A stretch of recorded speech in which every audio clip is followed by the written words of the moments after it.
getting out of an abusive relationship early makes a huge difference. And I'm proud to say I did come in as a victim, but I am a survivor. Then I could see my mom. My mom was walking toward us. And I got excited. And I was like, there's my mom. And then he didn't stop.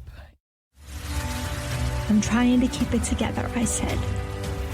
I gave in to the tears. And I hated that. It's not necessarily the easiest process. It's not necessarily the prettiest process, but it is the most effective process. Like, you can do this. I'm going to tell you 100% you can do this, and you're so worth it to do this. I'm sure losing any child is a real arrow through your heart, but you know, she was great. She was a friend and a family member and our daughter. There is one thing stronger in me than fear, and that's my determination. And now, here's your host, Jen Lee. I received a letter from a listener. It read, "A few months ago, I went to a conference. Hundreds of people, tons of helpful information, and great energy. It's also where I met Creepy Guy. I will share the rest of her story shortly. Travel can be exhausting and stressful, dealing with the cost of plane tickets and hotels, planning every detail, packing all of your essentials. But as much planning and preparing we do, we never plan for danger. We plan for what is expected, not what is unexpected. Meet Mike Dandridge, an experienced security professional. He has over 20 years' experience in executive protection, travel security, global security operations, international travel, and crisis management. Now, he dedicates his time to help women think safety. He created an online course, Travel with Confidence, for women traveling solo to create a safety plan for themselves to confidentially react to potential risks. I want to add, the tips and advice given today are not limited to times of travel. Situational awareness is key in any situation, and honestly, this awareness begins at home by incorporating safety habits on a daily basis. Mike, welcome. Well, thank you, and thanks for having me, and happy to be here. Oh, I am so thrilled you are here as well. And let me tell you, this is right on time. When I received this letter from the listener, and then I got connected to you through a mutual friend, I was like, it was meant to be. Excellent. Excellent. Yes. And I'm really looking forward to where our partnership will go in the future, because I think together we have some great opportunities Absolutely. In front of us. Absolutely. Yeah. I'm looking to see whatever we could do together to make a difference, make a huge difference. Absolutely. So let me get started then. I want to share with you, because I've told you very little, I want to share with you the letter the listener sent me. And then from there, I want you to pick it apart. Sure. Because what this individual went through, a lot of other people have gone through as well. And you are here to help us to make sure we handle those situations so that it is a positive outcome. Like our listener, it was a positive outcome for her. So I'm very happy and thankful about that. Good. In the letter, it stated that she had gone to a conference, which a lot of us do. And while there, she met a gentleman who was in the same field of work that she was in. So he was also there for the conference. So this wasn't some random guy that just was hanging out in the hotel. When she met him, she said there was this kind of like a creepy feeling about him. You know how sometimes our instincts are like, something's not quite right about this here. But she was aware of that feeling, but also she kind of shelved it. Well, she wrote as she was in this conference, in different meeting rooms and everything, he would kind of appear. And it was odd to her. It started to become noticeable that he was near where she would be. The next day, fortunately, she did have a friend coming, and so she met up with him at lunchtime. And that evening, they went to a happy hour within the hotel. It was sponsored by the organization that put on the conference. And in walks, as she refers to him, Creepy Guy. Creepy Guy makes a beeline for her table, sits down, looks at her, and says, "Hi." We're going to call her Pam for the sake of this. "Hi, Pam." And Pam said she just was like, "Hi." She was watching her friend observe Creepy Guy's behaviors. You know, we all watch our friends to see what they think, right? Right. So she asked her friend, she was like, "Do you think he's creepy?" And he says, "Yeah, there's something not quite right about him." And she wrote that they both observed him talking to other women, but he wasn't really engaged in the conversation. He was more engaged in what he was looking at. Like, he lacked self-awareness, I suppose you could say. That was both of their observations she wrote in this letter. The next day, they noticed him in the morning. He passed them. And Pam said she had put her head down because at that point, she was becoming very aware when he was in her presence, and it was making her very, very uncomfortable. So her friend watched Creepy Guy go by and was like, "Wow, he just watches you the whole way." She was like, "I have a party to go to tonight. I think I'm going to head home." And this is about 12:30 in the afternoon. Okay. They had passed Creepy Guy. So in her mind, she was like, "Okay, I can go to the elevator and, he's nowhere around me." And this particular hotel, she said, like many hotels, to get the elevator, you have to go through the hotel lobby, out the back of the hotel, and then catch an elevator and go down underneath the hotel. Probably not the safest setup, but it is what it is, right? We don't decide how the building is set up when we go to it. We deal with Exactly. we deal with what it is. Right. She says goodbye to her friend. She said she was headed through the lobby, and off to her left was Creepy Guy. And immediately she was like, "Well, how did he get past us? Like, we don't know how we missed him." She kind of sped up. It's like she put her head down. She said she kind of sped up and made it outside. Hit the elevator door button. 2 women came. The 2 women got in the elevator. Pam got in the elevator. The doors were closing. She was looking down at her phone, and as the doors are almost closed, all of a sudden she sees feet.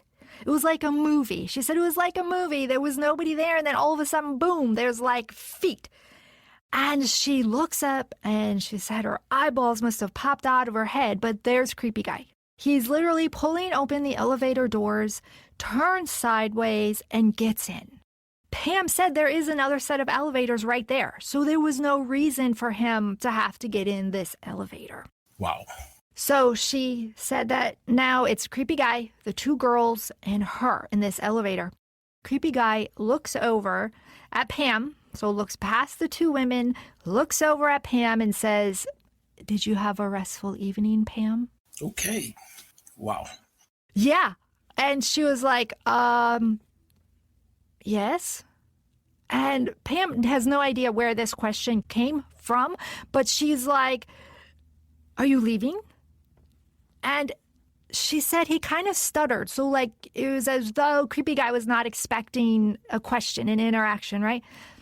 And he responded, "I'm going to my car because I'm thirsty and I'm parched." Ooh, okay. And everything in her went off at that point because she walked through a hotel where there is free cold water everywhere. Right. And this is Florida. So you're going to go to your hot car to get a water. Right. She was like, no, everything in her was like, this is not okay.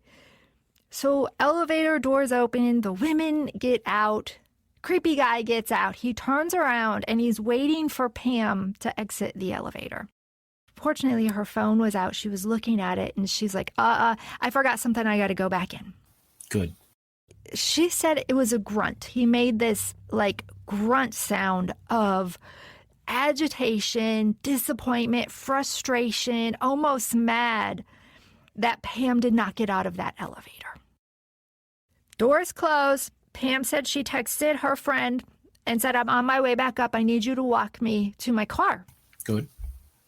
goes, finds her friend, and explains to him what happened. And he was like, oh my goodness. He was like, okay, I'm going to report this to the venue, but first let's get you to your car. And so they're walking through the hotel lobby, and here comes creepy guy. Mind you, no water bottle in his hand, nothing, right? Right. Okay. Her friend pushes Pam behind a pillar, and the pillar is wide enough that it's covering Pam's body, so you don't know that she's standing there. So the friend is watching creepy guy, and creepy guy comes and literally stops on the other side of the pillar, looking at his phone. And this is why Pam wrote in her letter that she felt like he was tracking her, because he literally came right to that spot and stopped. He wasn't there but a matter of seconds, and then he turned and went to his right and went directly to the drinking fountain to get a drink. Pam's friend is like, come on, we got to go. And so they made it all the way out to the car, no creepy guy.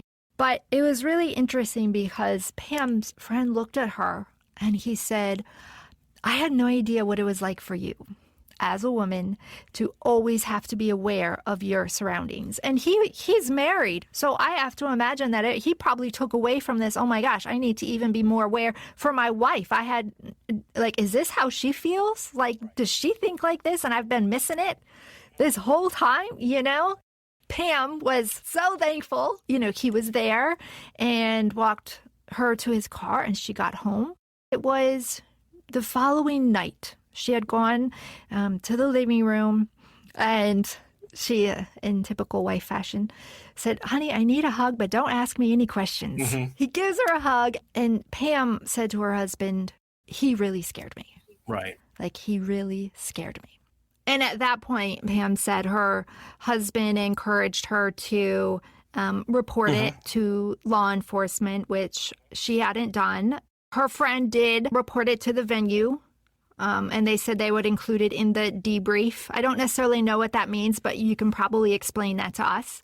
So Pam did call the local county's sheriff department. It was their jurisdiction, and had a great interaction, she said. The one takeaway she was given was that it is okay to say to someone, you are making me uncomfortable. Absolutely. Yeah, that it is okay. So I think that's an important takeaway. In Pam's situation, there was no, quote, crime committed, but what they did is they took all of the notes, they created an incident report, and they told Pam, you know, because it wasn't in Pam's hometown, but they said, if you start to see him at your grocery store, you know, at other places where you hang out, then you need to call your local sheriff's department and you give them this incident number and they'll already have all of the information of when you first reported this incident. Okay, good. And so I reached out to Pam last week just to get an update, and she said that she has not seen him anywhere, but she did learn a couple of things. And a couple of things were brought to the forefront, and so I'll be really curious to have your thoughts on this as well. But we teach our children stranger danger. Mm-hmm. Don't talk to strangers. Don't get in the car. Don't give out your personal information. Don't tell them where you live. But as business people, me included, I have a podcast. I'm a content creator. I give out my social media like it's nothing. Mm-hmm. Yes. I used to tag myself where I was. After I talked to Pam, I don't tag myself anymore. I've become more aware of what I post and what I post. Mm-hmm. Yes. She learned that Creepy Guy was able on Facebook to follow her business page, and she was not able to block him until he actually likes her business page. Okay. He had to have some type of interaction, yes. Yes, he can comment on pictures, posts, whatever, but until that guy actually likes her business page, she cannot block him. Okay. Yeah. She blocked him off, you know, other social media things that she could find. So I know that was concerning, but it's a public forum. Mm-hmm. Absolutely. You know, you're putting yourself out there. So my thing after talking to her is I just need to be really more aware. Absolutely. Of what I put out there. That's Pam's story. I mean, as you know, I'm a survivor of armed robbery and abduction, but I find that story is probably way more relatable to people to where they're like, oh my gosh, I know exactly how that feels. That just happened to me. And I'm excited for you now to look over that whole little timeline and give me your feedback on what you saw from your perspective. I think what struck me first was intuition. Something was off. Something didn't seem right about him. And so that took alert level to another higher level, so that now it's, I got to keep this person in the forefront.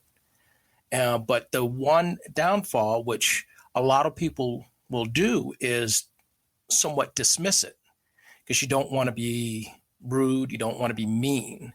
But the first thing I tell anybody that I interact with, and I repeat it to myself every day, is your security is your number one priority.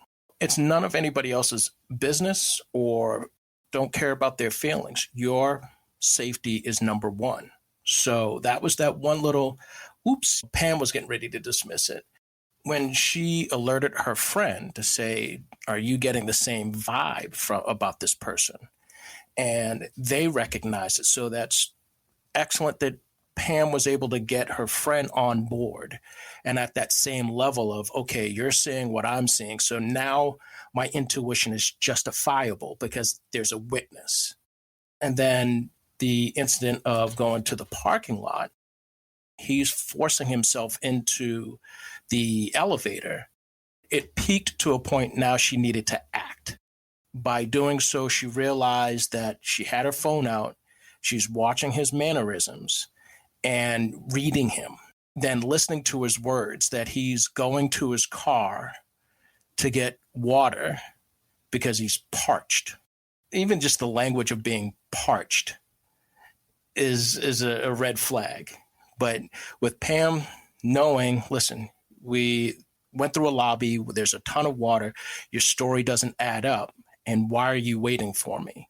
But also the conversation of him asking, did you rest well? Now that, I've never asked anybody that in an elevator. If we're not family, I'm not asking, did you rest well? Yeah, the words that he chose to ask her, sometimes it's not what you say, it's how you say it, or the words you choose to say it. Correct. Were very odd. And this it's not like they went out and partied last night together and it's 8 a.m. and they got on the elevator. Then maybe, hey, did you sleep well? Would be good. But it's 12:30 in the afternoon. Why are you thinking about my night? Exactly. I commend her for quickly thinking, I need an out.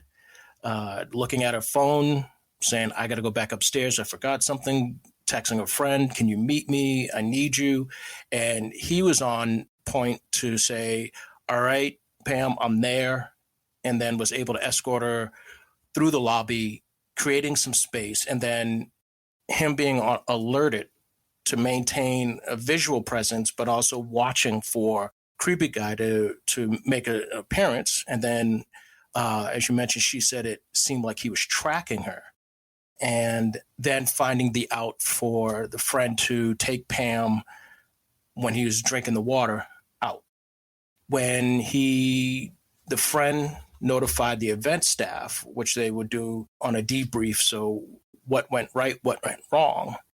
With the friend notifying them, they can do a check on what their safety standards should do to improve the customer experience, but also notify the hotels or go through their guests, the attendees, to figure out who this creepy guy is, and then may kind of slowly pull him off the invite list. But the additional steps of reaching out to the local police because you never know the intent, the stalker, and she's going through all of the steps that are needed. And sometimes a lot of folks will dismiss it, but that's a clear beginning stages of stalking. And fortunately enough that there hasn't been any future interactions, but it's one of those, Pam's awareness needs to be peaked a little bit more to not dismiss her gut feeling. And again, number one, your safety is your responsibility. You shouldn't apologize for your boundaries that you've set for yourself to say, hey, listen, you're making me uncomfortable, or say it loud enough that it draws attention, so that if other people are witnessing it, now attention's drawn to him. He can't hide anymore. So now he has to back off. I'm so glad that you said that, and that we need to be unapologetic about wanting our space, our personal space respected. Absolutely. Here's honestly what I thought when I read Pam's letter, just because of my past experiences. It would have been hard for me to say in that situation to a creepy guy, you're making me uncomfortable. Why? Because I already don't know how he's going to react. So I'm in a I got to diffuse, get out of this situation, where I think for me in my head, if I would have said, you're making me uncomfortable, I would have been worried about pissing him off and him then getting mad at me and taking it to another level. Does that make sense? Yes, absolutely. What Pam could have done in addition to that is, once she had that gut feeling, when she started to recognize that he was in pretty much every location she was going to within the hotel, she could have reached out to the front desk, hotel management, depending on the brand of hotel, they have hotel security, just to alert them whether there's that interaction in the elevators going to and from the room, notify the event staff earlier so that they can pay attention and put eyes on him and kind of get a feeling of who he is. And so now you're creating a layered effect by introducing all of these other folks in to see what you're seeing. I need somebody to witness this. I need someone to keep that barrier between myself and this individual. It's such a tricky thing. And when you're in it, it's very different. And so, again, this goes back to what you said about you need to listen to that instinct to begin with and don't doubt it. It's okay for me to say, you're making me uncomfortable. The other side of it is, so be it. If there was no ill intent, then that individual will kind of step back and say, okay, maybe I am giving off a creepy vibe. Maybe I should watch what I'm doing. So you're putting some of that ownership back on that individual. Some people, they're not aware of how they present themselves to others. So if I'm in an elevator and I'm standing very close to someone and it's making them feel uncomfortable, I may be in my own world, not realizing it. But if you make mention to me, excuse me, sir, you're standing a little too close. Oh, I'm sorry. I didn't mean to. I'll give you your space. Because I've done this so many years that I've been able to realize where I present myself to a woman walking in the parking lot at a supermarket. I'll give her some distance. I'm not going to walk up on them. I'll create that space just so that they don't feel uncomfortable. I know I'm not giving off a presence of potential harm or making them feel uncomfortable. If it doesn't come out to be anything, so be it. You may never see that person again, and you don't have to apologize. Number one, your safety is your number one goal. I have never thought about the space I provide others. I smile, I'm happy, like I'm not out to hurt anybody. But even though I know that about me, right, I suppose I do need to be aware of people around me. Like maybe they don't want to hug. I'm a hugger. Maybe they don't want to hug, I don't want to get in their space and make them feel uncomfortable. I learned and kind of understood space through my travels and dealing with different cultures, where I've been in countries where there is zero personal space. So you can stand and have someone arm in arm, shoulder to shoulder, breathing down the back of your neck. And so you're used to a culture here in the U.S. of give me some arm space. And then I had to remember I'm in this other country. I'm in another culture, so I can't be that aggressive. I'm out of the norm. They are in the norm. You have to understand what's good for you, what makes you comfortable, but where are you in that setting? And as everybody's distracted with their phones, you can walk up on somebody unintentionally, and then they finally take their face out of their phone and you're standing there and they're screaming. You're like, whoa, wait, what's happening here? I've had that. I've had kids like walk right into me and I turn around Absolutely. and I just chuckle. I'm a mom and their parent is just like, oh my God, I'm so sorry. I'm like, it's okay. Yep.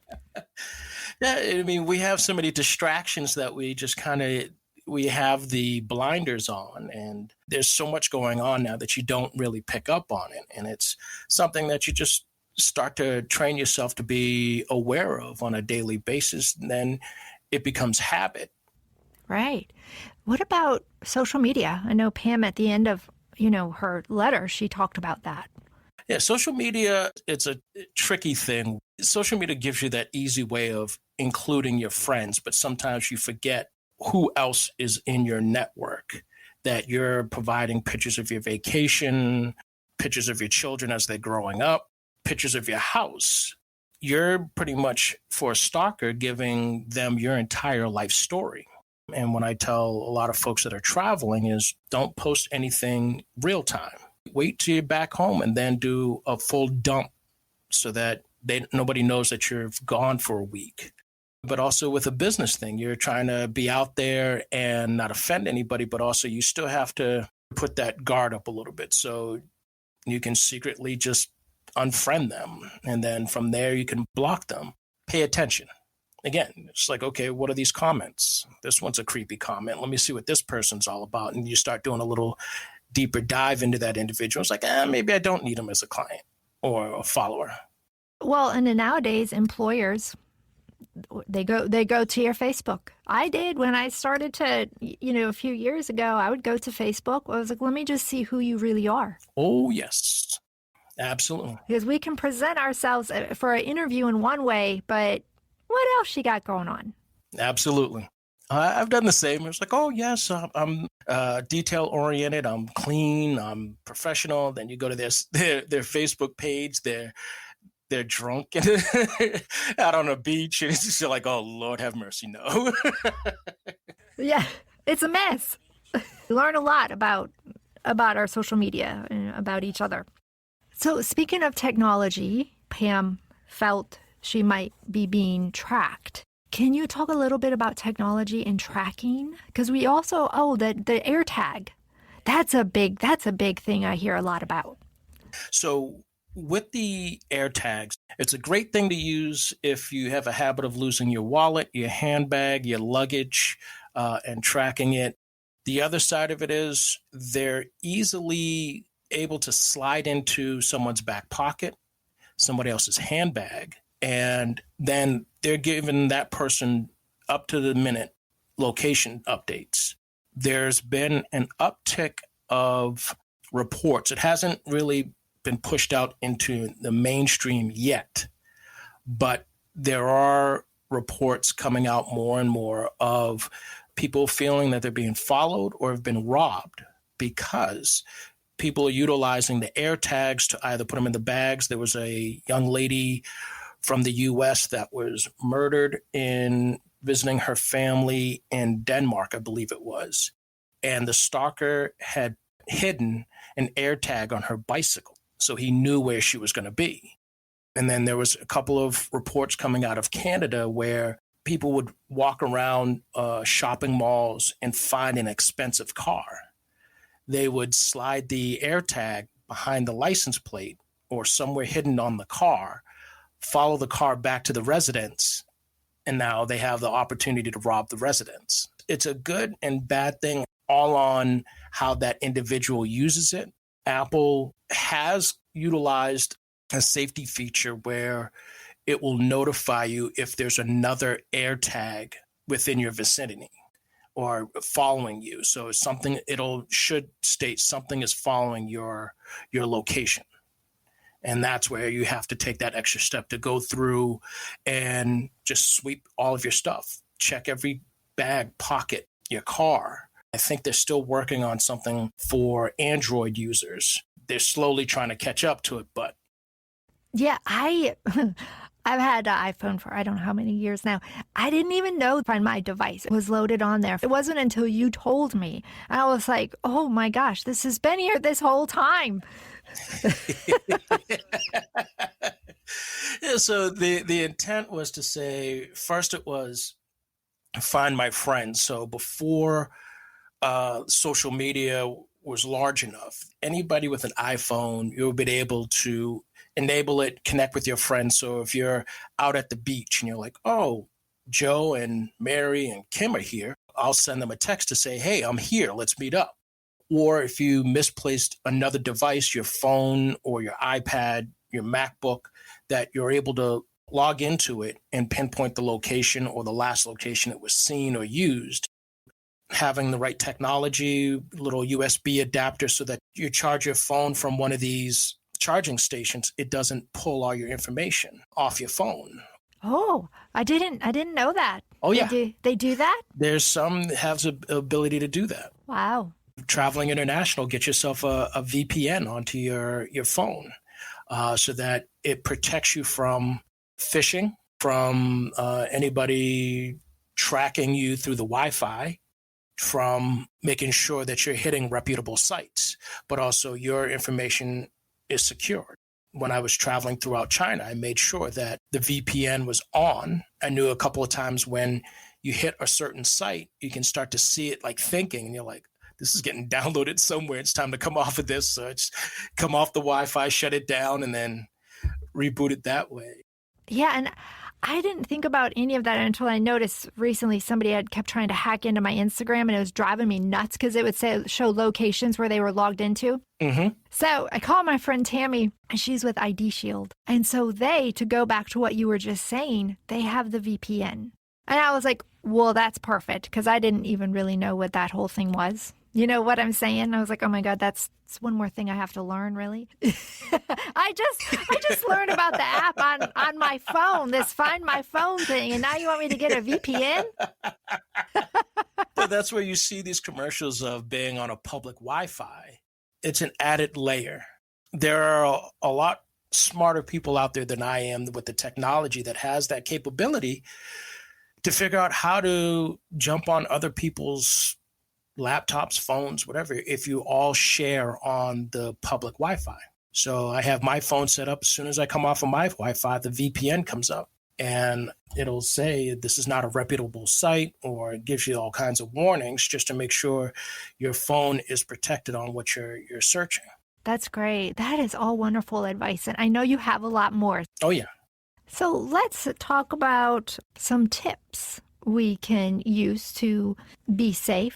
Situational awareness is the foundation to all safety practice. It's something, what I found, that wasn't taught in the general public. Military, security, police, and government officials are trained and educated in it, but there isn't any class you can take, or it's not taught in the schools. Being aware of your surroundings, understand what's normal for you. Understand and learn, like we spoke before, about your instincts. Your gut's going to tell you something's not right. You don't really need to understand why at the moment. It's something stands out. To understand what I mean about situational awareness, being aware of your surroundings, take a step outside your front door. Look at the cars that are parked on your street, your neighbors moving around.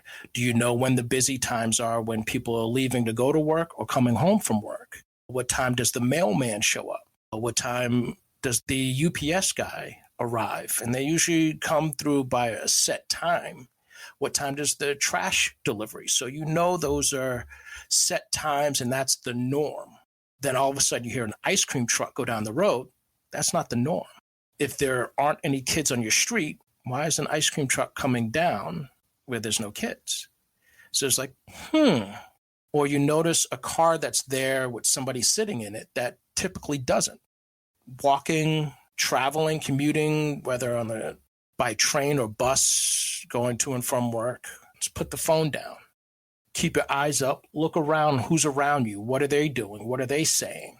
If you have headphones on, take one headphone off one ear so you can at least hear what's happening, especially during running. If you're out walking or running, keep one ear open so that you can hear if a car's approaching you. A dog is barking and coming at you. People walking up on you. And don't be afraid to make eye contact. You don't have to hold it. It's, I'm letting you know that I see you, and I'm making a mental note of you or the car or of the incident. But also, how do you fit into that current situation? Are you giving off the appearance of being a soft target?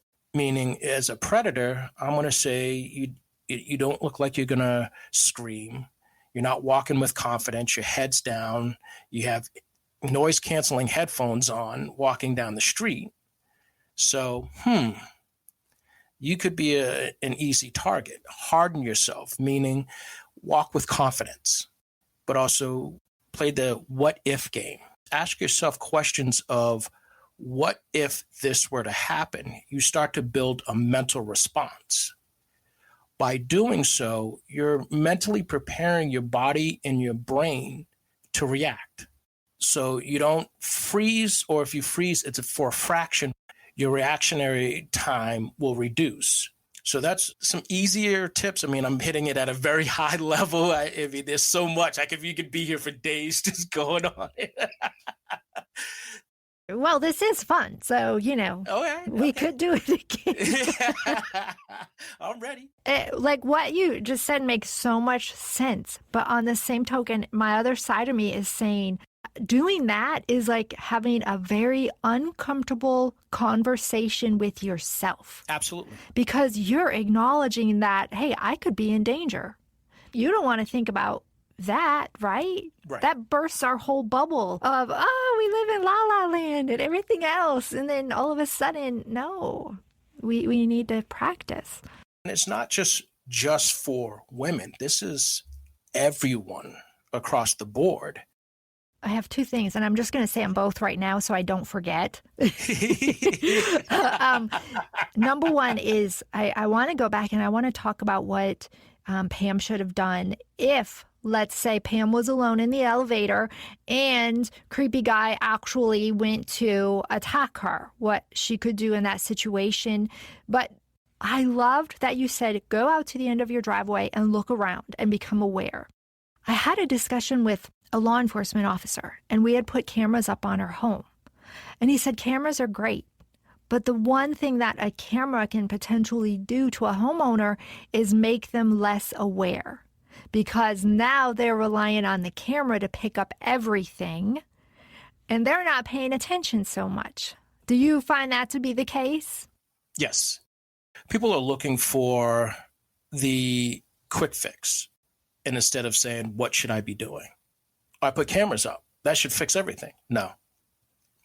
It's like folks that are looking for a diet. I'm taking aerobics, so I should be 50 pounds less. No, you're still eating the fried chicken and the pizzas and having a beer every night. No. So the camera should be used as a first layer to deterrence. Right. A deterrence, but then give you an opportunity to start your plan. If a camera goes off, you get a notification, something's up. My alert level should be at another level. If it's 11 o'clock in the morning, okay, that could be the mailman. This is the right time. But if it's at 10 o'clock at night, something's wrong.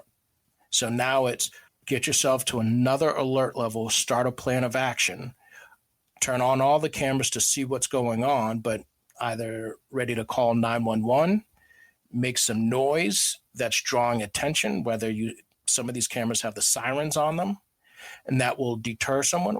So be it if it's an animal, the animal's going to run off, but you're getting yourself in tuned to create a response instead of just saying, oh, I have it, I'm safe. Great, thank you. Absolutely.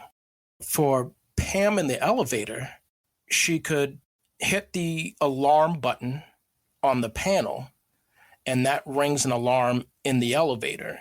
Some have a intercom that goes from that elevator to either the security front desk or the hotel desk or a call center for the elevator. That'll get somebody on the line to say, okay, something's going wrong. If she has her phone, she can try to dial out, or you have to go to fight or flight, and it's time to throw some hands and do whatever you need to do And that's where some folks should take some type of self-defense class to understand your capabilities. And when it comes to an incident like that, it's by all means necessary. You kick, scream, bite, punch, poke, whatever you can do to protect yourself. Keep them in front of you, hands to the face, push your fingers into his eyes, into his nose, pop the ears, dig the fingernails behind the ears, because those are soft tissues. You can rip an ear off. And I mean, it sounds grotesque. When you're fighting for your life, you don't really care about growths. Exactly. I mean, there's different techniques and to get out there and learn that some people, what they see from TV, they think that's fighting. No, you can do some damage when you have a little confidence, but you understand what some of the pain points are on your attacker, the weak points, going for joints, and make a lot of noise. Keep screaming because that's going to draw attention. And then it's just fight like hell to do whatever you need to do to get yourself out of that situation. Just don't give up. Just keep going. Even if you're tired, keep going.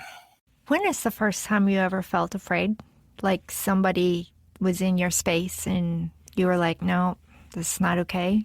Do you remember that moment? I think it was as a little kid. I was riding my bike and at the bottom of my street, and this older teenage kid was kind of walking around and he was like, hey, I like your bike. I'm like, thanks. But then he started to approach me and I was just like, I didn't know what to do. I mean, I think I was about 7 or 8. And then he was just like, I really like your bike. So I'm like, all right. And then he was like, I think I'm going to take your bike. And I was like, I don't think so. And I go, this is mine. And so we kind of went back and forth and I started screaming. And fortunate enough, a friend of mine was riding his bike coming down the street and he saw what was going on and he screamed for his older brother. And the kid ended up running off and I kept my bike. But from there, that's when it's like, okay, my alert level needs to go up a little bit more. I didn't like that feeling of when I was younger. And it's like, no, you're not taking anything of mine, whether it's my bike, my car, your friends and family. And I will posture so that I'm going to make it very difficult for you to get into my circle. Let's talk a little bit about you and what you have done in your past with the extractions and whatever you can share that's not top secret. Worked with corporate America and helped build an executive protection team. It was me and another individual that we were tasked to kind of improve what was pre-existing and take it to another level. We had this crazy training that similar to what some of the Secret Service would go through and anybody within that protection level would deal with. And then we had to tone it down because we're out in public. We're not in Afghanistan. And we were very eager beavers, but we knew we had to keep it under control. But then it was just learning to add some finesse to it where you didn't want to impede on our protectee and what they're doing, and you didn't want to draw any attention. My career spiked where I was given the opportunity to do a lot of traveling. And I was able to travel throughout the world. And part of that helped build my skills were doing advanced trips. There I was supposed to go out and make the connections. I'd learn the hotels, get the car set up, walk through the airports, understand what was needed to go through customs. I would go to the hospitals and check out the international clinics to see the quality of the hospitals and meet with some of the international doctors so that if it was hey, this is a great hospital, Western style medicine, they have the capabilities to meet our expectations, great. If not, then we would look for another hospital, a secondary hospital, or create a contingency plan to go to another location if it was required to. Part of it was going out by myself, so I had to come out of my shell to be like, okay, I gotta wheel and deal with some of these folks here. And I remember my first trip to Poland, Warsaw, Krakow, and Katowice, and I was like, okay, all right. It was like I had my little cheat sheet of Polish things to say. Pierogies! Exactly. So I'm like, okay, all right, I got to do this. I got to do this. I got to do this. And I made friends with our driver. We were driving, and I had to try to get him to understand why I needed to go to the hospital. He's like, are you sick? I'm like, no, I just need to go. Why, are you hurt? I'm like, no, I just need to go and understand it. So we broke down the barrier, but then it opened up to being able to meet with some of these hospital directors, getting a full view of the ER, the ambulances, then understand the process in the event of an emergency, what we need to do or what we should do. From there, as I continued my travels, I was able to widen my bubble, so to speak, of how comfortable I started to get moving around in the countries, moving around solo, interacting with different hotel security directors to customs agents to embassy security heads, and getting a full intel of what's going on in country that you can't really see back home. And then being able to format a plan, which we had a binder and it was just full of information. And it's like, okay, I got to take all that information, put it in my head so that if there was an emergency that I was able to respond very quickly. And I knew what the process is. And then I could reach out to my additional resources to say, hey, it's time, we got an issue. The experience was amazing. And to learn so much about travel, learn so much about myself and safety, and then understanding the different cultures of the world and kind of putting two and two together. It's like, oh, now I get it. Learning some history about the different cultures and the different cities and countries. It's like, okay, I get it. And running a couple events in other locations where we did the proper advance work. Then we get a phone call from one of the attendees from an event we were running in Puerto Rico of the husband saying, my wife's passed out on the bathroom floor and I don't know, I can't wake her up. We respond, lips are blue.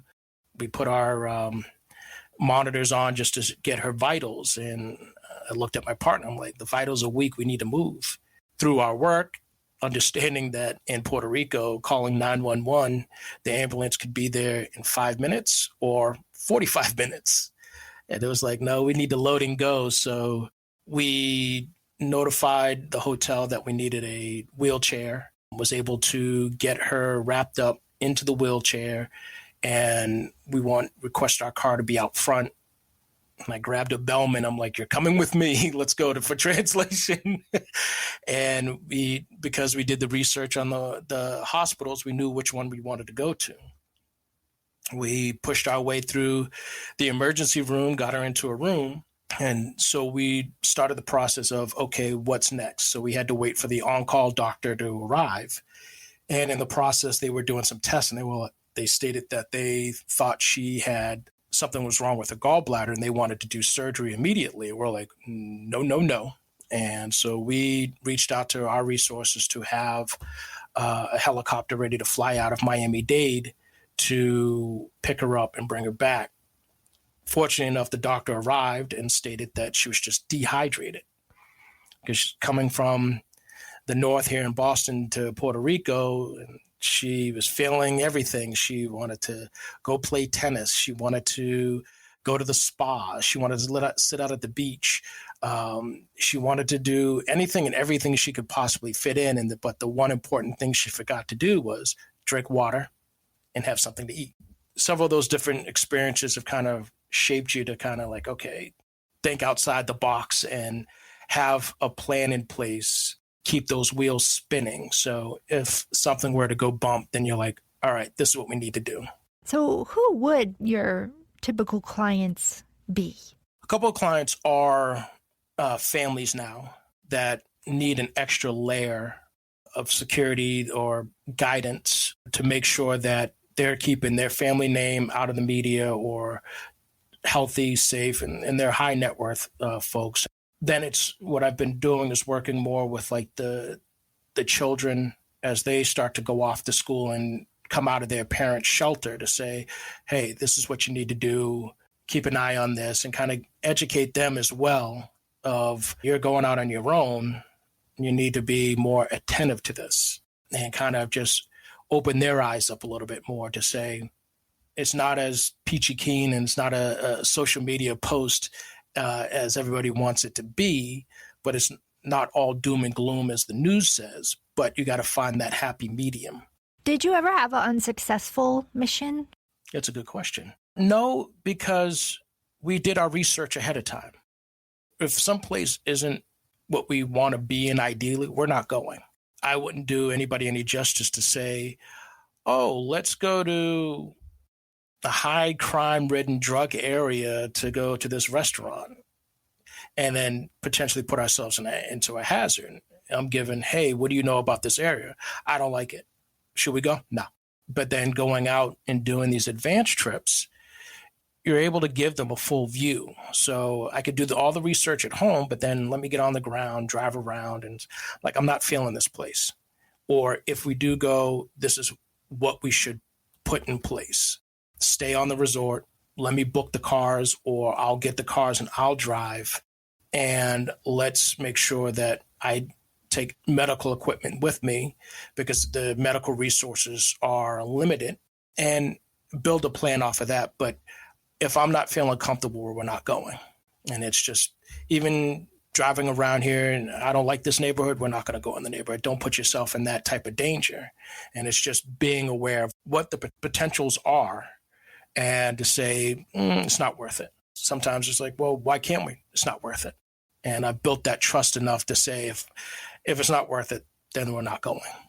Were you ever injured during one of these? No, because it was part of the role is just keeping yourself fit, healthy, and you're watching the foods that you eat, making sure you're drinking enough water, carrying bags, make sure they're not overloaded, and you become very efficient and extra cautious. I mean, for the simplest things of the sidewalk's a little crooked, I'll walk on the edge towards the street, or I'll walk very slowly and methodically so I don't injure myself. And I point things out if I'm walking with someone so that they don't injure themselves. Knock on wood, no, I haven't had any injuries. That's good. Did you have a moment during one of these where you were like, oh my God, what am I doing? Like, why am I doing this? I'm crazy.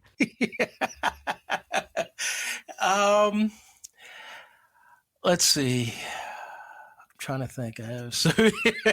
That's a good question. I haven't even thought about that one. When you plan on a trip and then all of a sudden it goes to a different direction and you're like, I wasn't prepared for this one.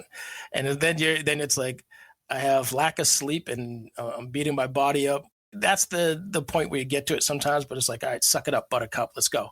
And you just tough it through. And, but also I always looked at it as, I looked at everything as an adventure. It's a learning experience, whether I'm learning something about the area, about my client, or myself.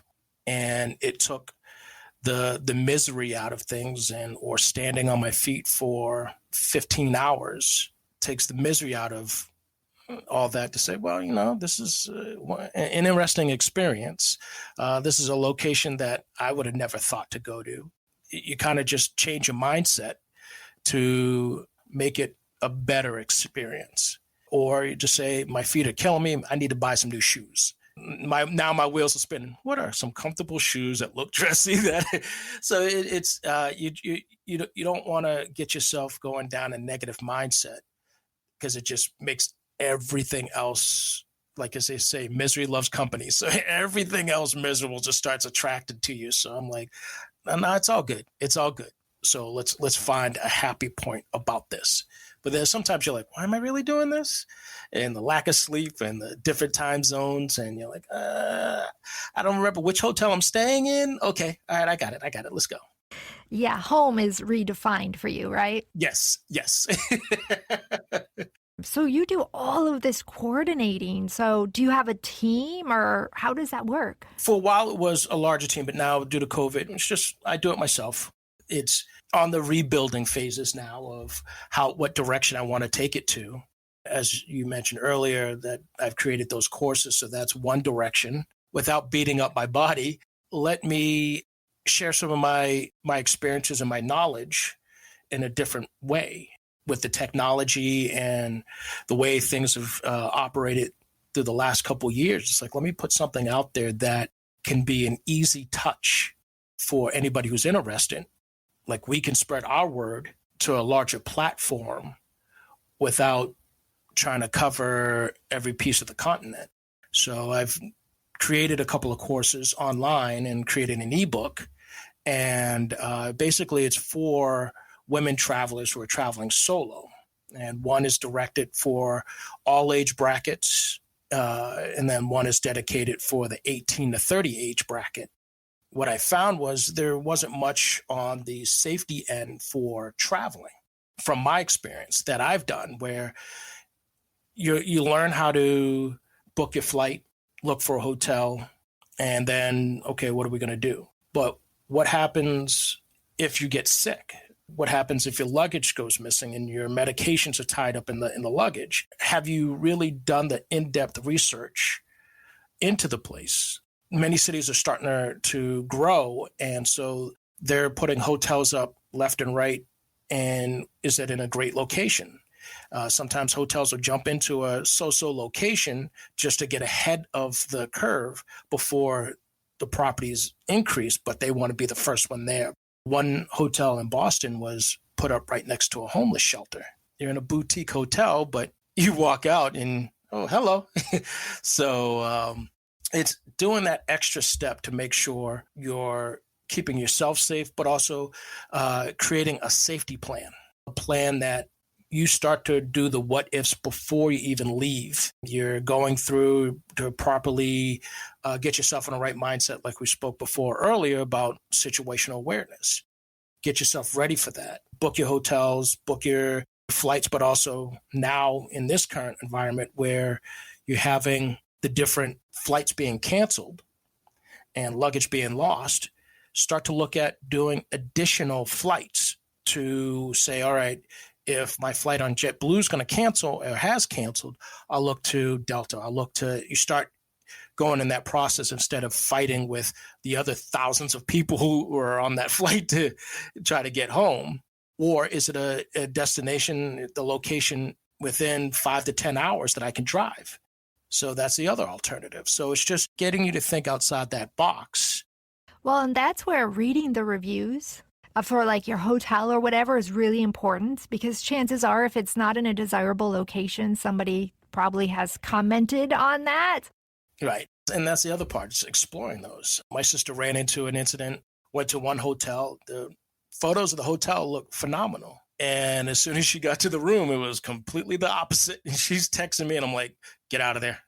just book another hotel, spend extra money, go, move. So they ended up doing that. But I mean, yes, that's doing that additional research. That's great. That is all wonderful advice. And I know you have a lot more. Oh, yeah. Please tell the listeners where they can find you if they want to enroll in the classes or get your ebook. I think the easiest way to do it is through my Instagram. It's at Mike_Dandridge. D as in David, A-N, D as in David, R-I, D as in David, G-E. There you'll see some of the content that I'm posting on travel safety. But if you go into my bio, there's a link there that'll take you to all the information from the courses, ebook, to future workshops that I'll be planning, and my website. I love it. Final thoughts. I think Pam did the right thing on listening to her instincts to alert a friend, to get a secondary support system to say, yes, I'm thinking the same thing. Are you seeing the same thing? Then utilizing the situational awareness and staying alert. Don't be afraid to put your security over anything else. That's number one. If you have to apologize later down the road, that if it was no ill intent, so be it. You may never see the person again, but don't downplay your instincts. Keep yourself on a level, stay distraction free, walk with confidence, and educate yourself daily on new things. What is it? What does traffic look like? What does your neighborhood look like? By doing those steps, you'll start to figure out what isn't normal for you. And then it's time to pay attention or go through the what if game to say, what if this were to happen? What am I going to do? And you start doing that mental prep. To keep it easy is by just doing those simple things, just a mental prep, learn your surroundings, and just work on your confidence level and what you're projecting out to make yourself a harder target. In that it is okay when you're out and about at a conference or traveling to make reference to your husband or your boyfriend. Absolutely. Even if they're not there, it's better to let people believe that you are not alone. Exactly. And even it's like if you have to make the fake phone call. Oh, hey, honey, I'm in the elevator and do you have the boys with you? So now it sounds like, oh, okay, this one's, they have a crew of people waiting for them. So I'll just mind my business. Absolutely. Thank you so much, Mike. Well, thank you for having me. I appreciate this conversation. Absolutely. I appreciate it too. I've taken away so much, and I know the listeners will too. I thank you for being my friend. Yes. Again, thank you, Mike, for being my guest. This is Jen Lee with the I Need Blue podcast. Thank you for listening today. I can be reached at www.ineedblue.net. And remember, you are stronger than you think.